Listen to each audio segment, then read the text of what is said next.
অনেক বেশি তেল মশলাযুক্ত খাবার খেতে খেতে যেদিন বিরক্ত হয়ে যাই, সেদিন এরকম একটা রেসিপি তৈরি করি। এই একটা রেসিপি দিয়ে অনায়াসে ২ প্লেট ভাত খেয়ে ফেলা সম্ভব। আজকের পর্বে আপনাদেরকে রান্না করে দেখাবো আলু দিয়ে ট্যাংরা মাছের কড়াই চচ্চড়ি। আলু দিয়ে ট্যাংরা মাছের কড়াই চচ্চড়ি রান্না করার জন্যে কড়াইয়ের মধ্যে দিয়ে দিলাম বেশি করে পেঁয়াজ কুচি, কাঁচামরিচ ফালি, সাথে ২ টেবিল চামচ আদা, রসুন, জিরে বাটা। পরিমাণ মতো দিয়ে দিচ্ছি হলুদের গুঁড়া, মরিচের গুঁড়া, ধনিয়া গুঁড়া আর জিরে গুঁড়া, স্বাদ মতো লবণ।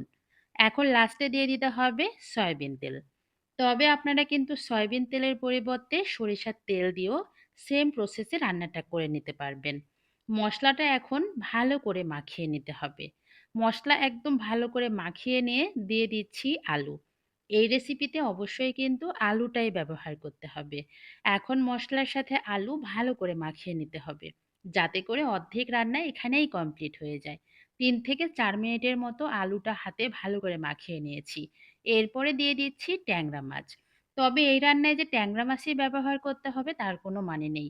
অন্য যেকোনো মাছ দিয়ে কিন্তু রান্নাটা করে নিতে পারেন। পরিমাণ মতো পানি দিয়ে এখন ভালো করে সবকিছু নেড়েচেড়ে মিশিয়ে ঢাকনা দিয়ে ঢেকে রান্না করে নিব প্রথমে ৭ থেকে ৮ মিনিট।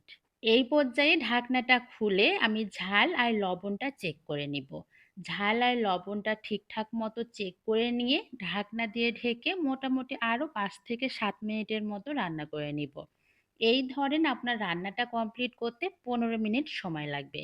আর এর মধ্যেই কিন্তু আলু দিয়ে ট্যাংরা মাছের কড়াই চচ্চড়ি একদম রেডি হয়ে গিয়েছে।